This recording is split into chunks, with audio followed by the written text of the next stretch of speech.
our shop. Today it's all about saws.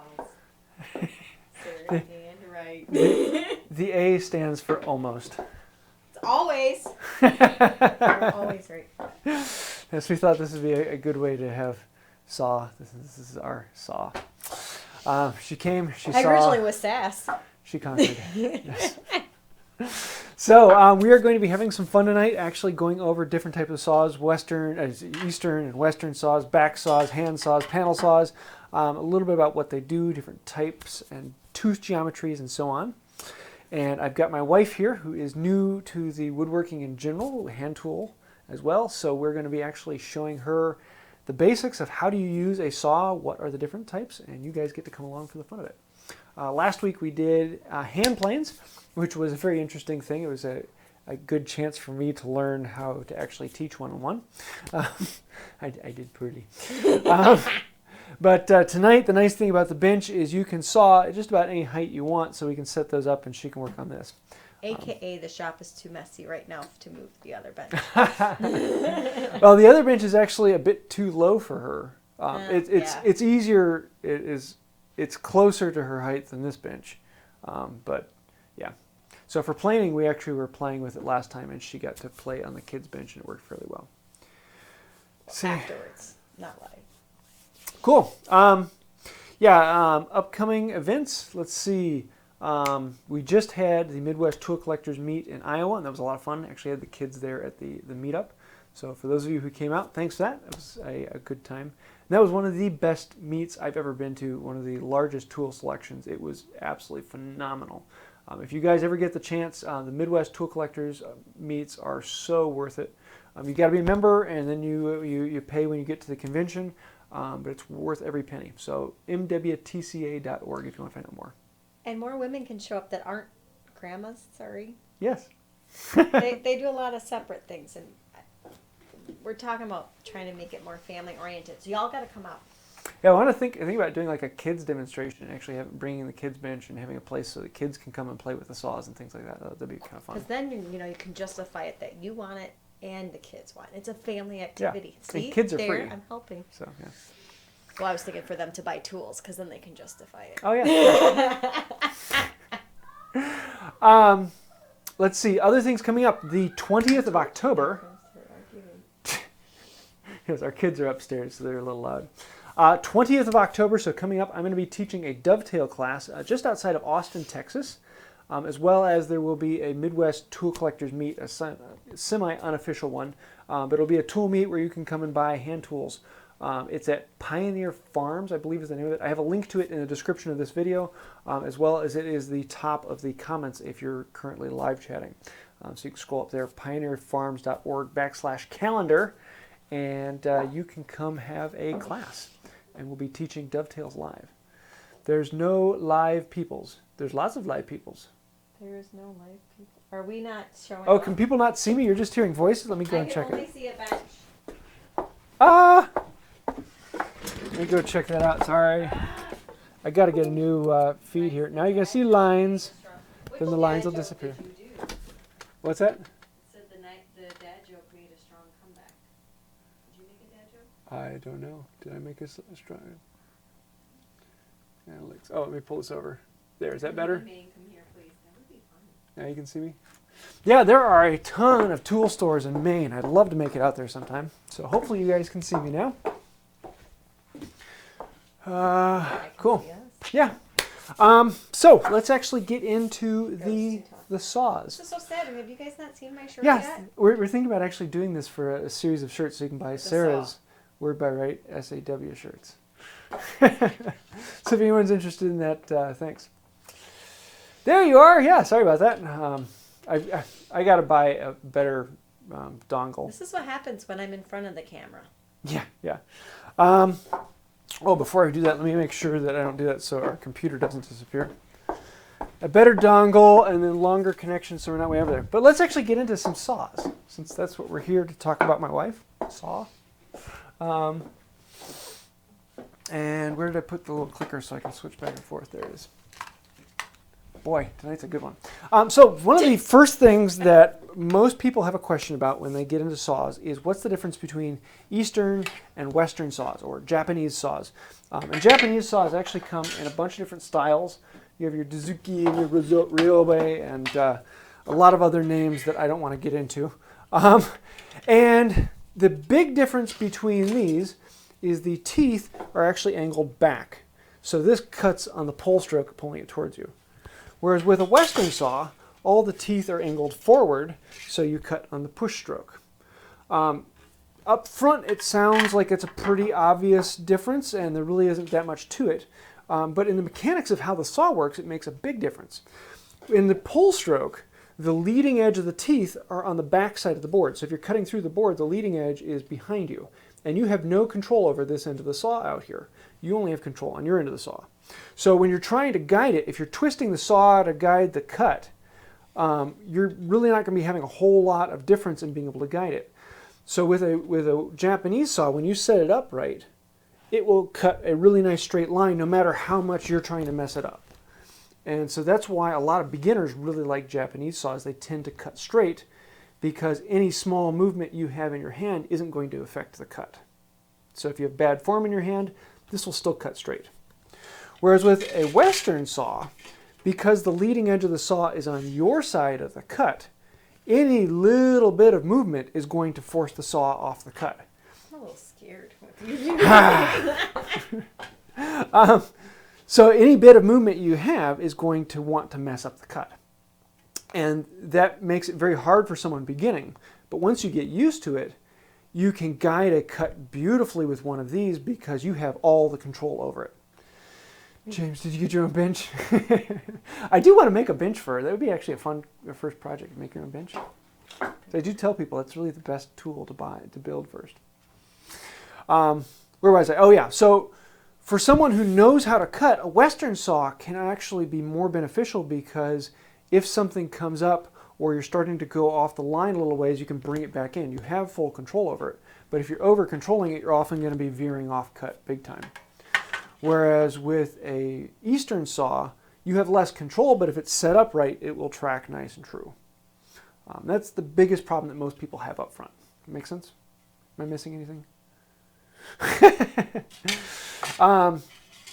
So, I don't want to talk too much about Japanese saws. I'll give you a chance to play with them in the future. Other than most of them follow fairly similar precepts to Western saws in that bigger teeth or the more set. Set is the distance that your teeth stick out past the plate. The bigger the set is, the bigger the kerf, the harder they are to pull. The nice thing about Japanese saws is they tend to have a very thin plate. Because you're pulling it, they don't have to be stiff, so you can get a really thin cut. They also have different tooth profiles, but I'm not going to get into tooth profiles because that gets really confusing really fast, at least not right now. Western saws. I'm going to talk more about Western saws because that's what I tend to use. I like them because they give you a little bit more control. They are simpler to use for me, but that's because I taught myself how to do them. I haven't spent as much time with the Japanese saws. One of these days I actually want to do like the full Japanese thing and build a bench on the floor for it and actually get to play with them. So. I thought you were going to say you're going to like make sushi with them or something. Yeah, and it's the same principle with the planes is that Eastern planes, you actually pull them toward you.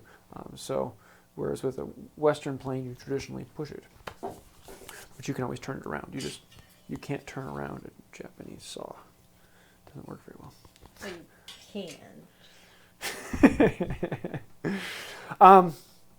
So let's get into all these. Now, most people are going to say these are all hand saws, but they are not hand saws.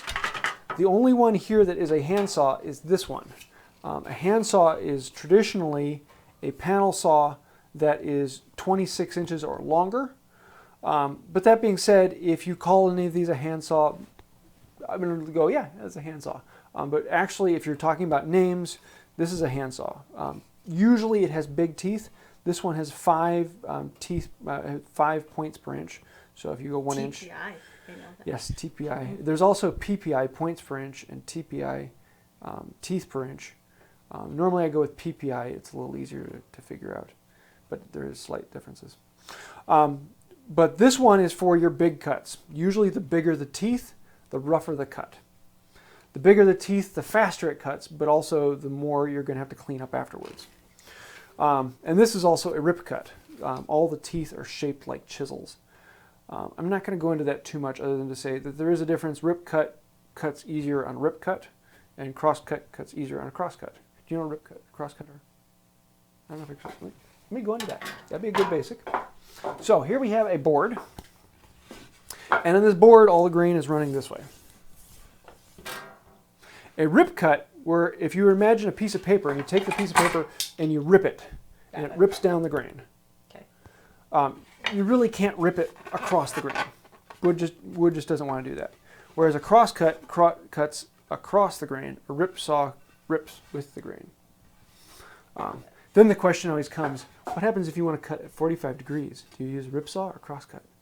Use whatever you want. Generally, a cross cut saw is better for ripping than a rip saw is for cross cutting. So if you only have one or the other, go with a cross cut saw. But you'll find that the cross cut saw is easier to work with than the ripping saw. Troy, yes, my middle initial is A. We pretend it stands for always. He asked if my middle initial actually started with A. Yes. It's actually Ann, but always sounds better. Yes. So this is a panel saw. A panel saw is the smaller brother of the hand saw, usually 26 inches or less. Most of them around 24 inches are a panel saw. This is a slightly longer panel saw. I don't have any of the shorter ones. I'd like to get a couple of them, but I don't have any. I do have some, but they're all not restored. But it works. Similar idea. They're telling me that there's 2 more saws on the wall, that they're the most interesting. Oh yes, well and then there's the frame saw and the large crosscut saw, and then of course you have your turning saw and your continental saw, and I have a buck saw down there. And then we've got the flush cut saw and the coping saw and the deep throat coping saw. And yeah, I like saws. But there's only one saw. Yes. Once you get into saws, they grow because every cut requires something slightly differently. I have 3.5 TPI handsaw, 28 inches. That's a big one. Have you ever seen a regular saw like that? Yes, yeah, I have. Looks like softer. Yeah, big like 3.5 TPI on a 28-inch saw. That's the saw you go to town and you slice through a board. You don't care what the cut looks like. That would make really fast work of big boards. So those are basically the no back saws. They have no back. It's just a thin plate. You can cut down as far as you want. Whereas with a back saw, there is a back on it. They're very original. Yeah. The idea is that you can make the plate a little bit thinner because it's supported. The problem is you can only cut so deep. Now you can always come at an angle and try and work up like that, but at a certain point it's not good. Am I scaring you? Although you should be more scared when I get older. I know. I'm going to give it to her a little bit. Now this one's beat up. I bent the toe a while ago on this, and I want to make a good tenon saw in the future, but I haven't got there yet. So this is a tenon saw. A tenon saw has rip teeth, and it has a much deeper throat here, so I can cut a good deep cut. And that's for cutting the cheeks on a tenon. So you're actually cutting with the grain down the board a long ways. You might have like a 2 or 3 inch deep tenon. This will cut down 2 or 3 inches. Yes, a tenon. You have a mortise and a tenon. A tenon is what goes inside the mortise. Got it now. Joinery terms. Cool, good question. So then there are a bunch of different back saws, but usually I have 3 that I'm regularly using. My tenon saw, and then my carcass saw, which is probably the one I use most often. Now, Veritas makes a rip saw that's the same shape. It has rip teeth that they call a carcass saw. If it has rip teeth, it's not a carcass saw, but they call it that, and it really confuses people. A carcass saw has crosscut teeth.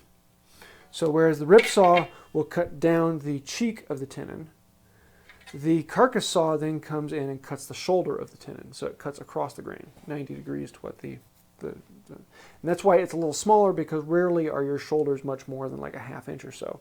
But this is the one I'm going to grab 90% of the time at the bench. If I'm working here, all of my cuts are usually a a small crosscut. It has very thin plate, very little set. The teeth are nice and small, so it gives you a fairly clean cut. I just have one question. What's that? Did you actually sharpen these before I used them?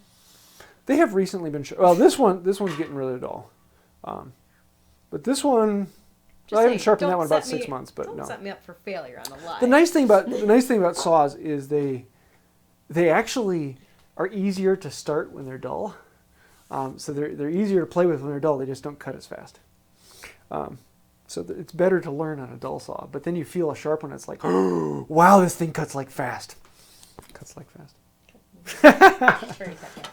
But then you have the handsaw that everyone wants to get as their first handsaw, and that is the dovetail saw.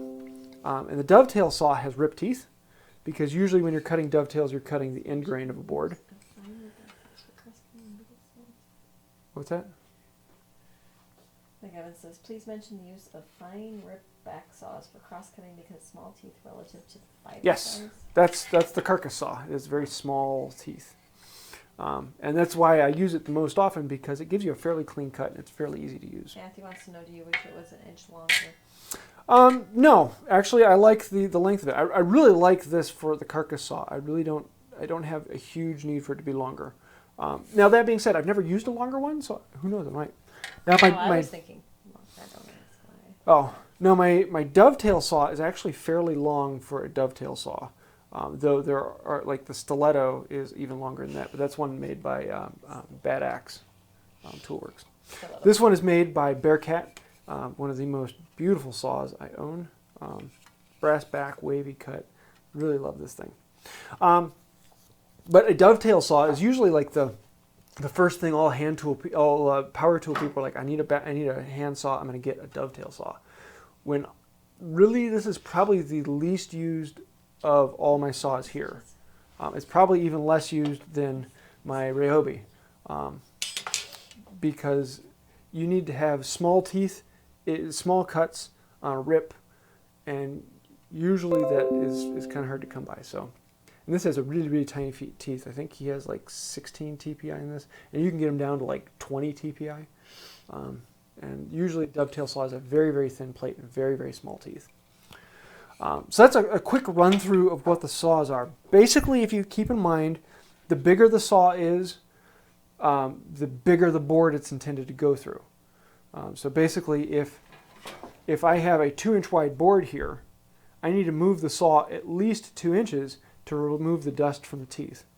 Are you covering your face yet? There, I'll cover your face. Yeah. Someone was saying that I cut off my legs, but I actually get shorter. Yes. Yeah, she's in like, what, 3-inch heels? Or inch and a half. Heels in the shop.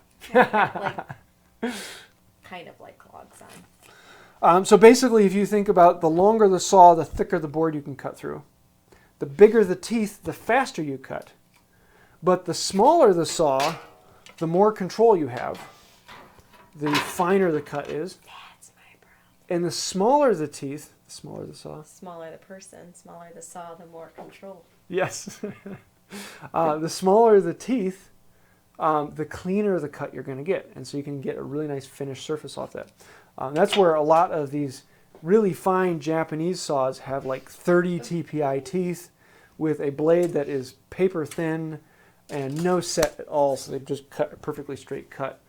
They give you a glass smooth surface, but they're a little slower in cut.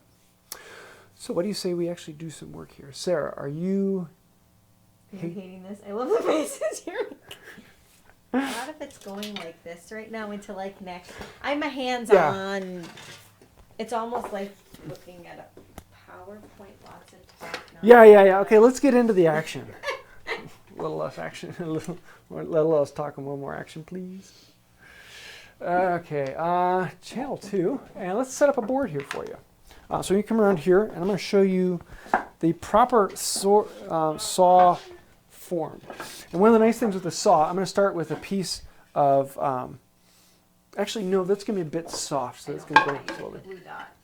What's that? You need to help them tell them how to get the blue dot. Yes. Let's start with some cherry.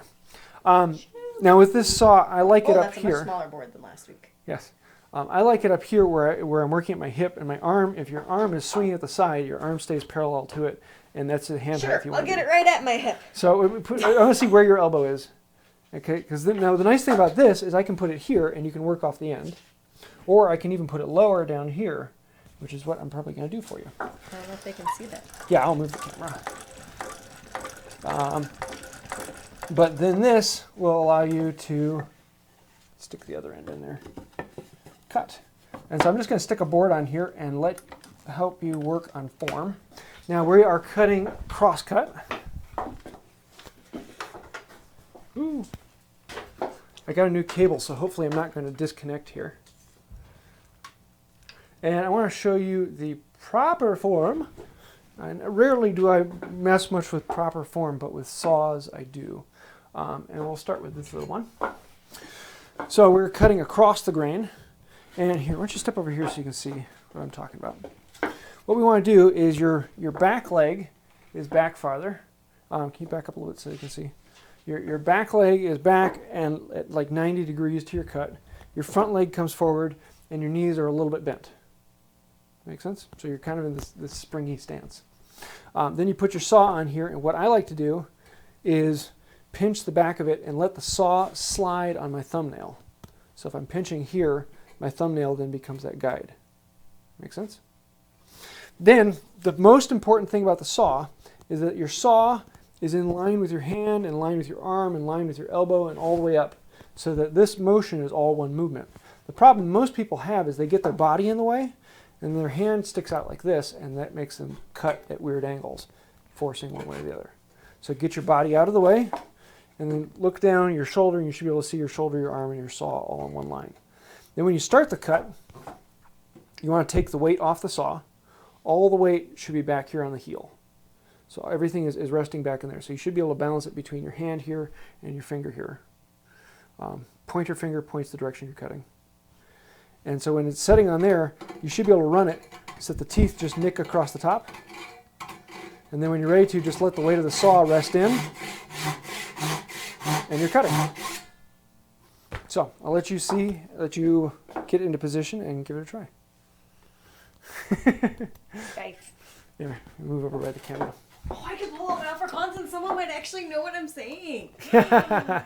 And if anyone just understood any of that, let me know, because I need to know my fellow Afrikaners.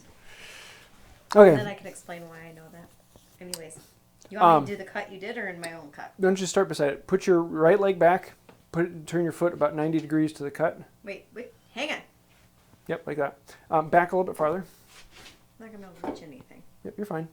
And then lean forward under your knee a little bit. Bend your knee. Yeah, just like that. Like that? Yep. Now practice holding the saw. Point your finger out. And the grip's a bit big for you. Rest it on the back of your hand. So lift it up so that the weight is on your hand. That's about as back as I can get it. And then try moving it above the board without touching the board. And then slowly bring it down until it nicks the board. Yeah, what you'll find is it catching. Anytime that the saw catches, that means there's too much weight on the saw. You shouldn't have to put any force down on the saw. It should actually be picking the saw up. I'm just telling you what it's going to be like, and it takes a long time to actually get that movement down. You apologized real quick. My face must have been in Lair City. Okay, hang on. And this is legit, guys. I haven't tried this at all yet, so.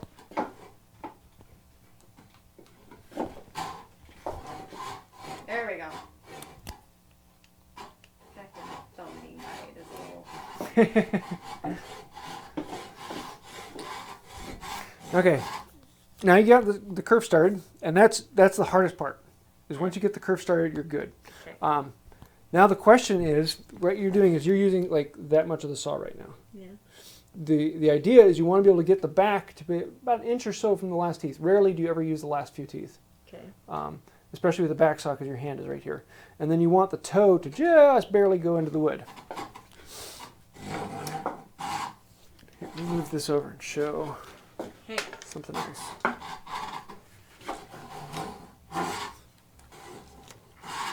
Ah! We lost our feed. Oh, you're fine. Keep going. We're black. We know. Well, no, they're not black. We are. They. They can still see. We can't see anything. My computer went to sleep. I keep forgetting to turn that off. There you go. Now, here, let me show you. Actually, keep going. I'll set this up a little bit better.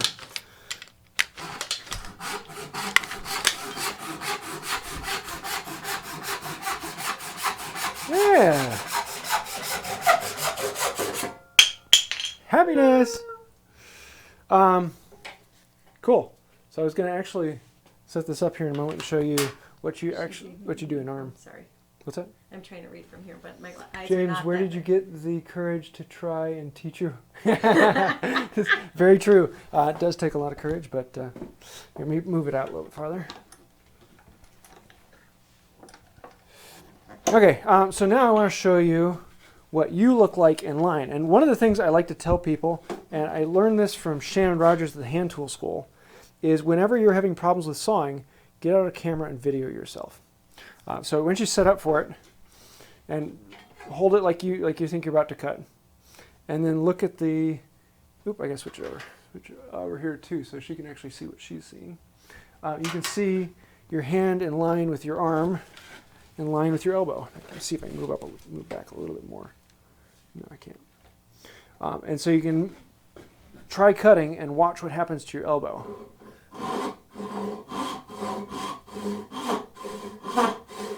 Okay. Well, first thing's happening. See how the hand is getting white here? You're gripping the saw. Your hand is small enough you can probably get all fingers in there and still be okay. Yeah, that's why I'm like, it's comfortable. But the problem with that is you have less control over its movement. The finger being out in front actually gives you the lateral control, so it's not wanting to twist in your hand so much. Does that make sense? And the other thing is you want a very loose grip. So you want the saw to be something that is very, like, I mean, there's like nothing in your hand. It's just enough to keep it in place, but you don't want to be holding the saw. Yeah, but if I do that, then I feel like I have no control because the weight is not balanced for me. Yeah, I see what you're saying. But I mean, the idea is when you grab the saw naturally turns. And that turn will then give you a... Yeah, let me try something.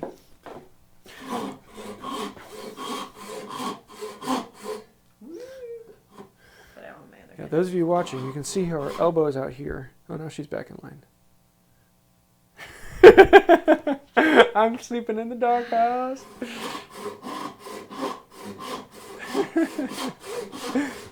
Yeah, see, that's a nice lineup right there. You see how the shoulder down to the elbow. Well, yeah, you're leaning the saw a little bit, but that was the start off of the cut. That's fine. We're just cutting lines. I can't even cut a straight line though.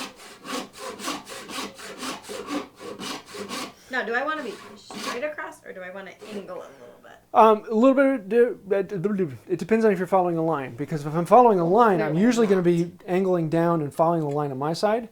But most of the time, I'm just going to keep it flat across. Okay, I just want to feel the difference of it.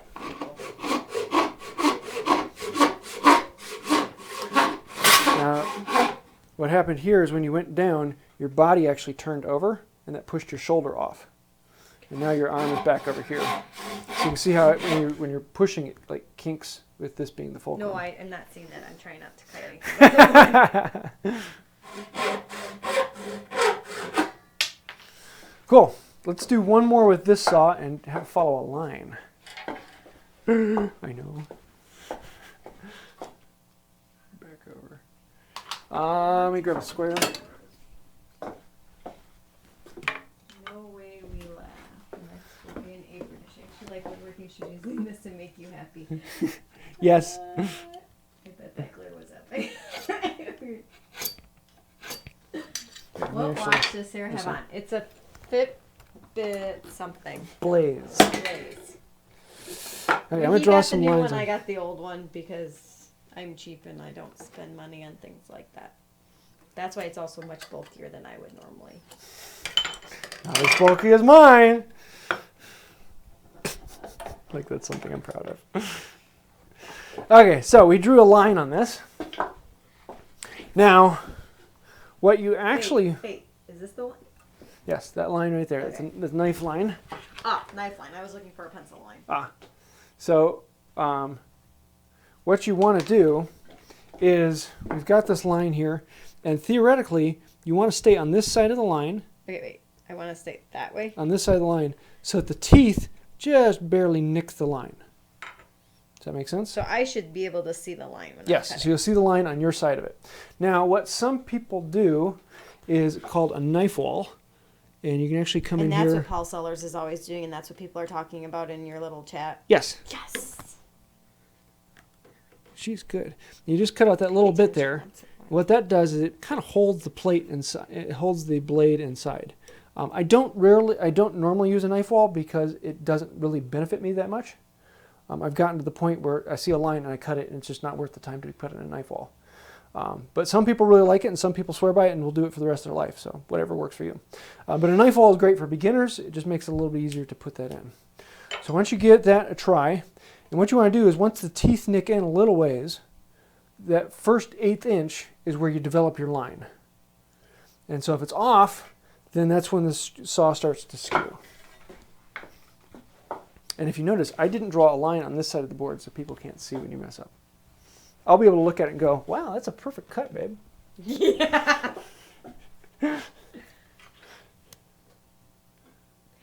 And to answer the question about whether I like woodworking or not, I mainly do it because it makes James happy.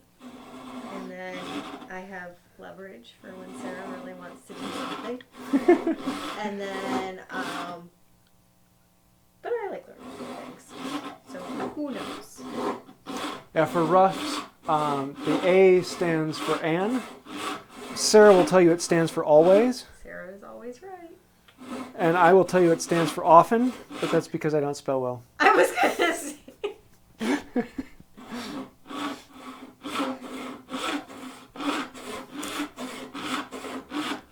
How's it coming? Stuck. Okay, so let me show you what's happening here. Is you're starting to cut here. You can see it moving off just a hair. Now, most people won't notice it until it gets down a little farther, and it'll be off the line even more. So the earlier you can notice it, the better. And what most people then try to do is they're down at this point, is they'll try and bend the saw back into place. Let me show you. Am I on? Oh, nope, I'm on this. Is most people actually try and bend the saw back in to try and force it back over. And that will work, but once you do it a little ways, then suddenly the saw is going this direction. And then you're forcing it back this way, and you cause all sorts of problems. So what you want to do is actually back it up and start up here and just turn it when you're up a little bit higher, turn it a little bit and try to use the side of the teeth to scratch it back into line. Now there's two things here. You're actually off this way as well as this way, or this way. So you can bring it up here and just use the side of the teeth to scratch it back down onto that line. And now you're lined back up. See how it works? But that's just one of those skills that is a good one to learn. When you see yourself going off, don't try and force the saw. Try and correct it so that you have a straight line to go with. That way you're not cutting through the zigzag line. Do I have to have my hand there? No, once you're developed, you don't.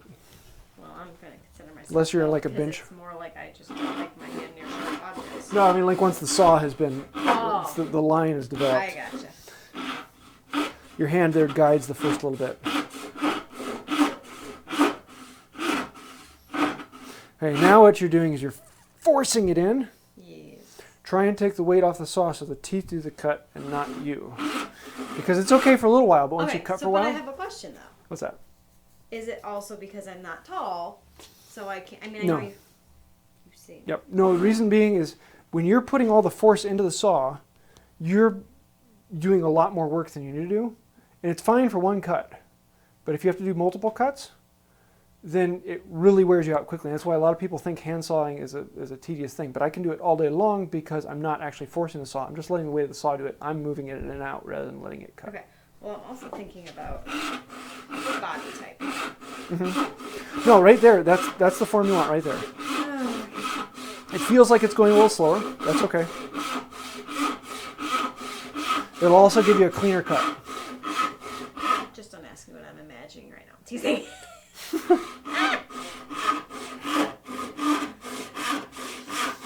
And then when you get close, if you put one finger on here, hold this in place, because what will happen is this little piece will bend out and the bottom end of the cut will skew in. Also gives you a chance to catch that little piece. Or you can just do that. I guess you would just point that. Yeah, there you go. Now let's try a Japanese saw. And I'm interested to see what your thoughts are on this. What's it? Oh. Good thing. Okay, so while she's reading those, move this back over. On a Ryobi, and I've got one missing tooth that I accidentally broke off. So that really doesn't make that much of a difference, but some people are going to really freak out about a missing tooth in a Japanese saw. On this, this saw has 2 in 1. So this side is a rip tooth, and this side is a cross-cut tooth. So we're cross-cutting, we can go this way. If we want to rip cut, we can go this way. And so you can kind of do it with one slot, makes it kind of nice. So with a Japanese saw, what you want to do is, rather than it being off to your side, you want it to actually be into your gut. So at the farthest point, you step back so that your last teeth are in there and it's not hitting you in the stomach. But then your arms can extend all the way out. Does that make sense? Mm-hmm. And so you start very much the same. You're lifting the weight off the saw, letting the saw do the work. And because there's both hands there, it tends to be a little easier to guide it in, just like a golf grip.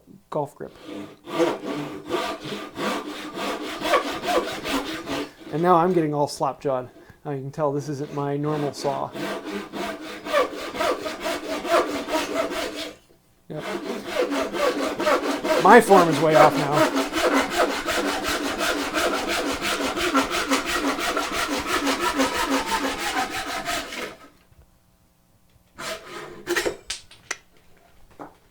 So, that make sense?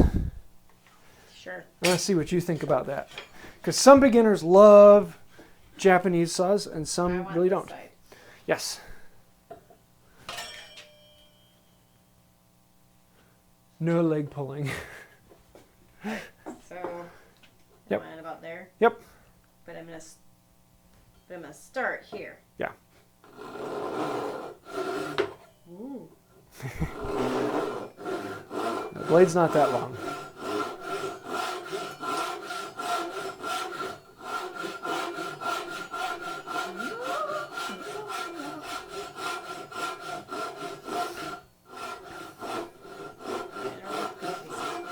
What's that?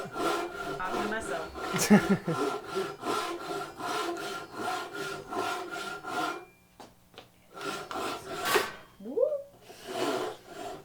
Now the other thing is you can notice it's cutting much slower. Yes. Most of the time they cut smaller. Yeah, the other thing with a Japanese saw is that a lot of beginners like is you can put more force into them. So if your thumbs are on top, putting a little bit of pressure on your thumbs, they tend to slide a little bit easier. They don't catch as much because the teeth are standing up higher. That's why Melody usually uses the Japanese saw when she's cutting. Go check this. Super entertaining watching her do this for like 5 minutes.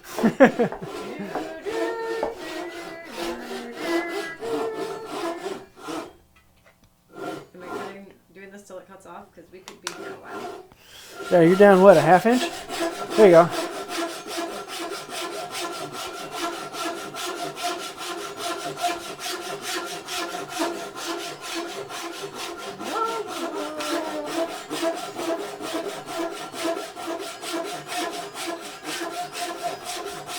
You want to see something? Let up for a moment. Yeah, you're getting a really nice clean cut. That is a very brave man right there.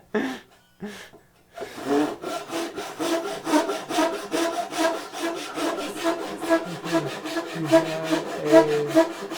a backed Japanese saw. Yes, I do have a backed Japanese saw. I have my Dizuki, which is basically the dovetail saw. Now, why don't you give this one a try? The Dizuki. My pronunciation is probably way off. So is this just a smaller version? Yeah, it's smaller teeth. It's basically like the, it's marker. No, it's not marker. It's black stuff. Usually it's like the dovetail version for Japanese cutting. A little thinner saw, little thinner plate. It has a back on there, so it makes it stiffer. But a shorter throw.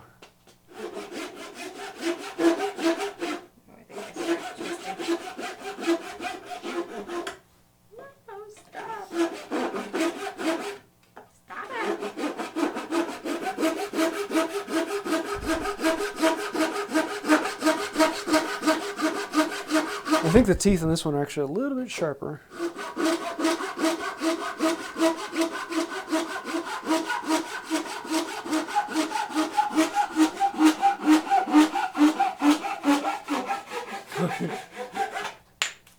Russ said I should make you some 12-inch platform clogs. Oh no. I'm not graceful at all. So what were your thoughts so far? I don't like the Japanese. Not the people. The sauce. It's one of the... But I think it's because it's not the first time I've ever used a saw. I mean, I've used it a long time ago with my dad, but it's a natural, to me, feeling. Yeah, and everyone is going to have a different feel about what they find the natural. Cool, and I got bored very quickly. You don't get bored quickly. So, there are two methods of cutting I want to talk about. So you have like that. And when I first got started, almost all my cutting I did in the vise. It makes it very easy. The boards don't move around. You can stay in one place. It makes it easy to learn. There's less variables. But for most joinery, the standard method is to use a bench hook. And a bench hook has this hook that hooks the bench, and then a stop on this side. So if you're using a Japanese saw, this stop is actually back on this side, so you're pulling it back towards you. Whereas with a Western saw, it's on the other side. So you put that in here, lock the vise down on it, and then, here, I'm going to pull the board out.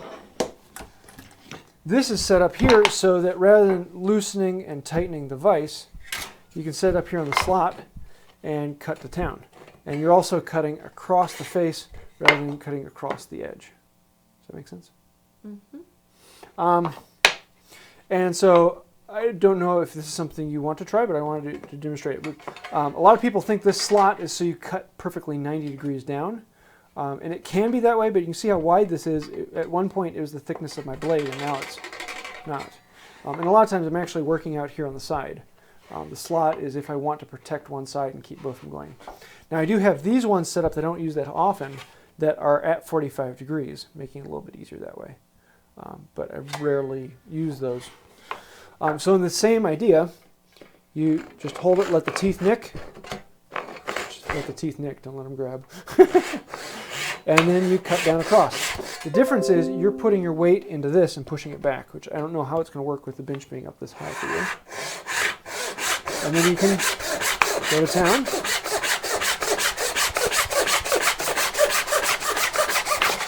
And cut across. Just like that. You want to try it? You owe me Scrabble or something. You want some sushi? Oh, no sushi right now. Sorry, I shouldn't have mentioned that one. No, I'm thinking I'm going to make you do something you don't excel at. Word games, yes. Oh my gosh. Where's Now, my stool? Some Bring people, me the stool. do you want me to grab it? I would like the stool. Okay. This is very uncomfortable.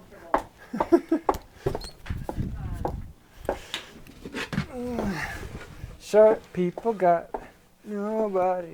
Oh wait, I got the microphone on me. Sorry. Here you go. Like you wouldn't do it in front of me anyways. Oh, I'm just scared for We'll a raise second. you up 7 inches. Ta-da! Oh, that makes such a difference. Yeah, I know. Isn't it? Actually, you're a little on the high side now. Now, okay, but the problem is then I can't go on my back legs. Yeah, so you're kind of leaning over. It'll feel odd. You just want to make sure that your body's off to the side of it. And then usually I like to start it tip in so you're only working in one spot. Some people like to start on the spot closest, the side closest to them. But if you just have that corner, then you're just looking at that one spot on there.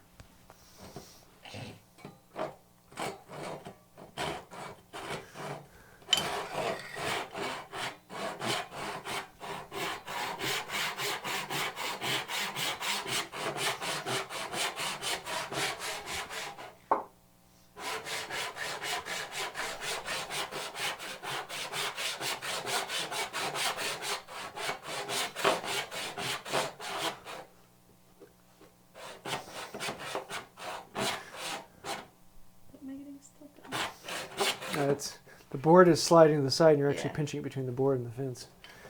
Wait, I'm pinching it. Where? Well, it slides over this way and actually pinches the blade in between the stop and the board.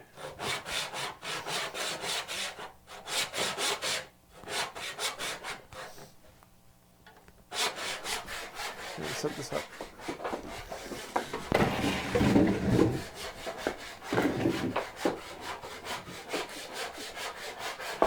While you're doing that. So, once you're done with that, I'm going to show you some ripping. How to rip a good one. Do you want me to finish this or be done? Ah, you're fine. You're going to be done. I'll let you be done. How's that sound? I just don't know how exciting it is to watch. Yeah, no. And honestly, I'd say you're doing far better at this than you were at planing. And sawing is something that takes a lot of time to learn. It is not something that is very quick and easy to learn, and you can spend an entire lifetime learning to do it well. Sawing or planing? Sawing. Okay. Planing, most people take off with a little bit faster, but I think so. you just gave me a backhand compliment. Let me grab a different saw. Okay, now I'm not seeing anything but a board. Yes, I'm moving things around. Sorry, I'm grabbing the right saw. Now this is. I'm gonna read comments while I do that. This is a planing, a sawing bench. And so basically the idea is, usually it's the height of a chair. It's whatever height your knee is currently at. So if you're standing on it like this, it's the height. And so this is actually a little higher in a chair because normally I'm in clogs, which raise me up an inch or so. And so it's going to be fairly high for you. So you're going to be doing more of like a bent over thing. But the idea with it is that your knee then becomes the vise. So you can put your knee on there to hold it in place, and you have another hand that comes up here and holds it in place. And then your arm is in line and ready to cut. And so rather than trying to keep your body in front of it, you actually want to move your body out of the way. And just like any other cut, go to town.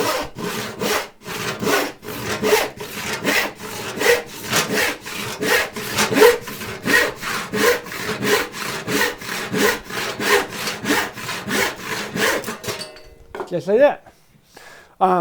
And so this is usually how you're going to be doing rips or long rips. Anything that's not too thin. And even if it is too thin, sometimes I'll actually come in and clamp it on. And you can even see I've used it for a circular saw in the past. I used it for other things. And the circular saw went a little bit wild. So, you want to give it a try? Should I say give it a try? Hang on. I don't know why that bothers me, but it does. Holy macaroni. Okay, I'm gonna lose my shoe if I don't take it off. Then you guys want to smell a vision. Oh my goodness. Hang on. Okay, I'm up, I think. Okay, then lean forward, and the other hand comes and grabs the board here. And that's the second point of connection. So that's why there's no vise holding in place. Yeah, it's going to be hard for you with the angle.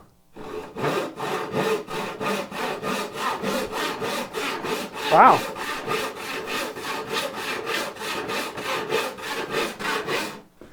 You took to that pretty quickly. Oh, here I'm off, sorry.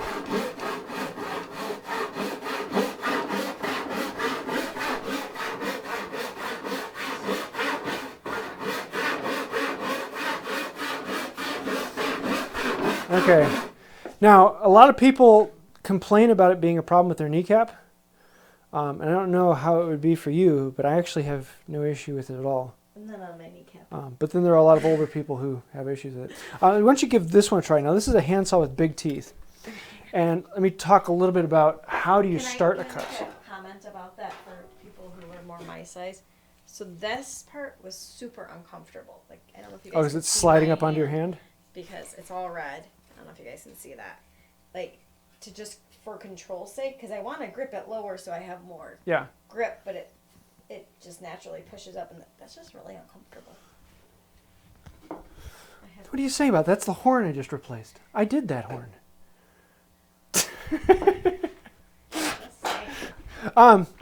Let me show you just, when starting, I'm going to use the big teeth here and show you that.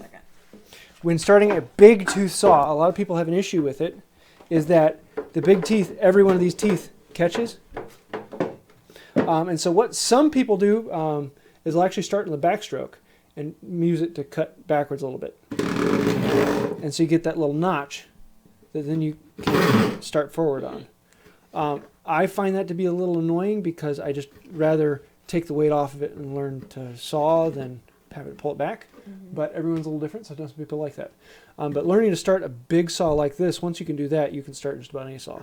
So you can try, do you like to point back or you just want to start on the push stroke? But this one, I can show you how fast this one cuts.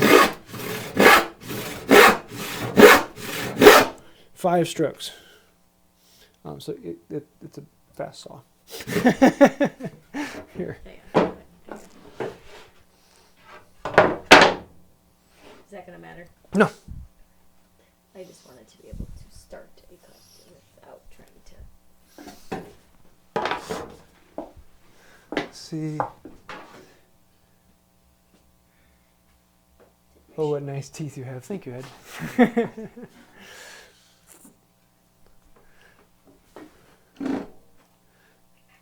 Yeah.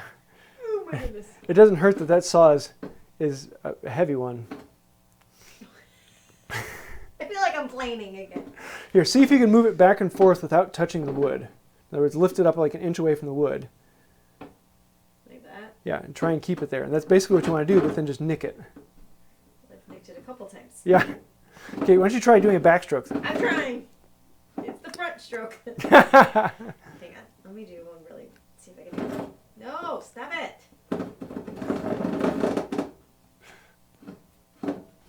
Come on.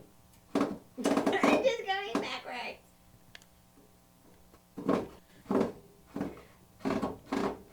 Hang on. Let's try something.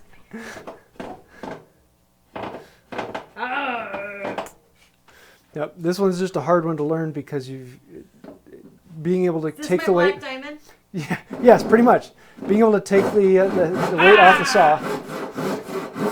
Okay, now, rather than, because you're going down flat to the board, kind of lift your hand up so you're like 45 degrees to the board or so.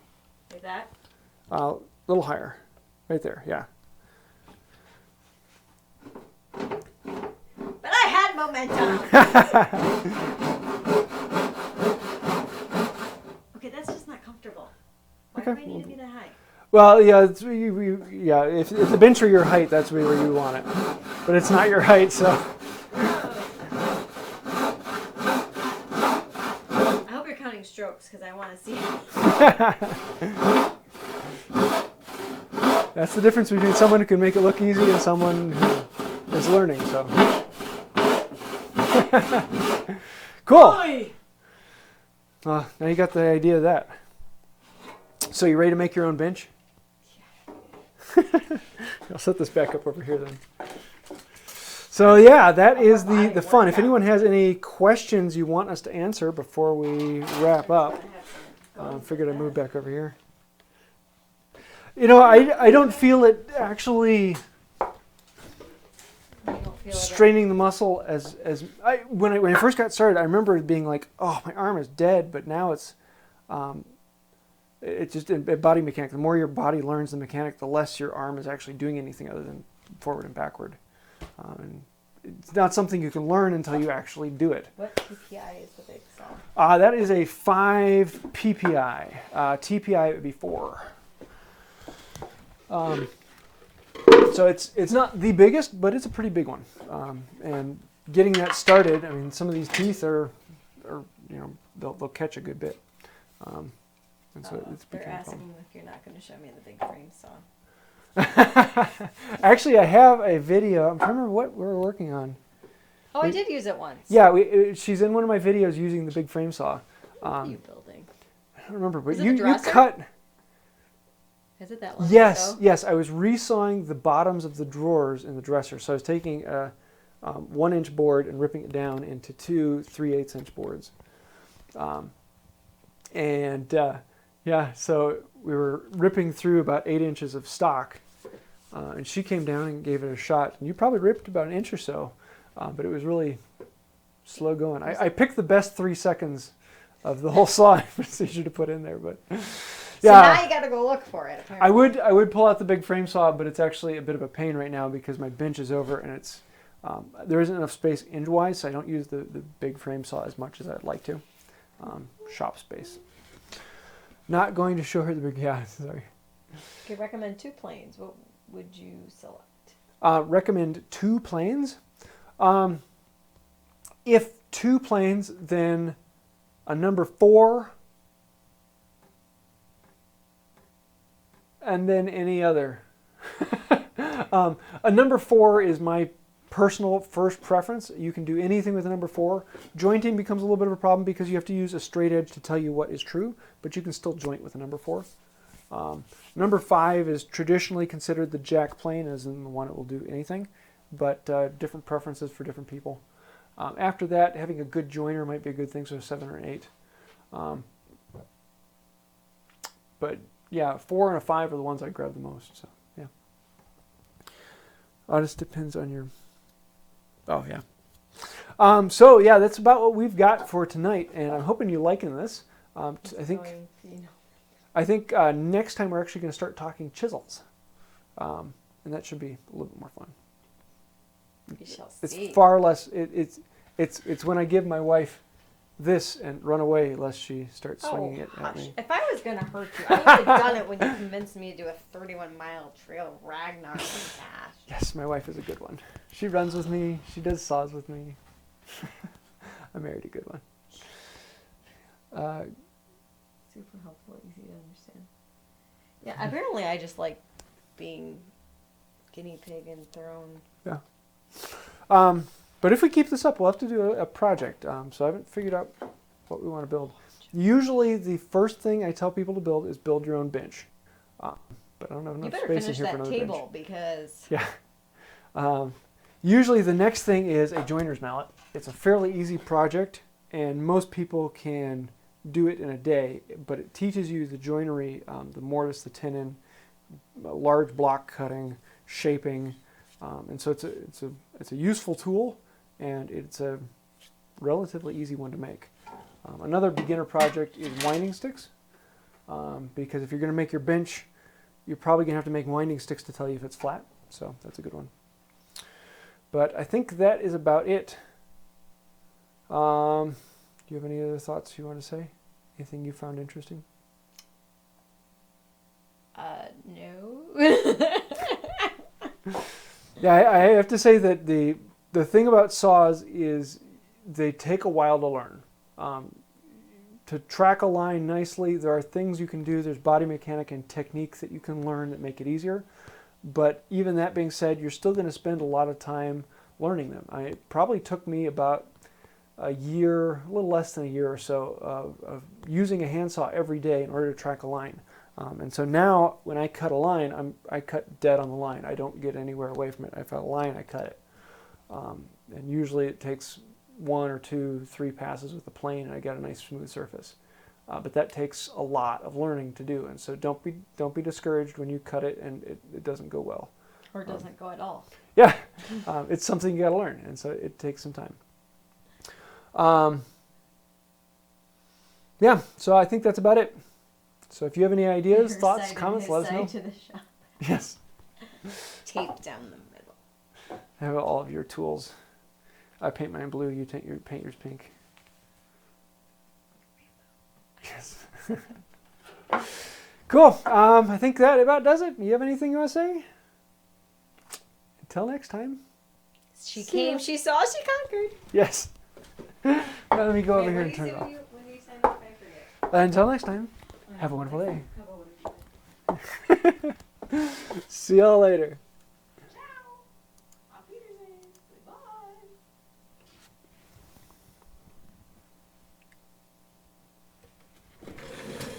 Are you done?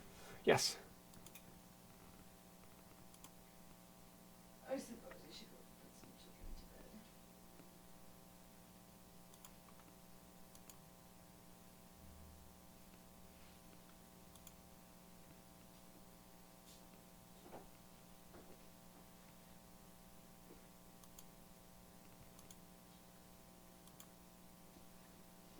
Why does it say we're still broadcasting? Uh-oh, are we still broadcasting? Are we still broadcasting? Ah! Here.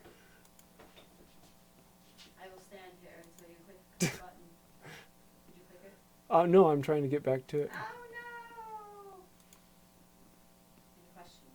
no! Any questions? Is it saying that we're still? Are they? I don't know. Yeah, we're still live now. Oh wow. Uh-oh.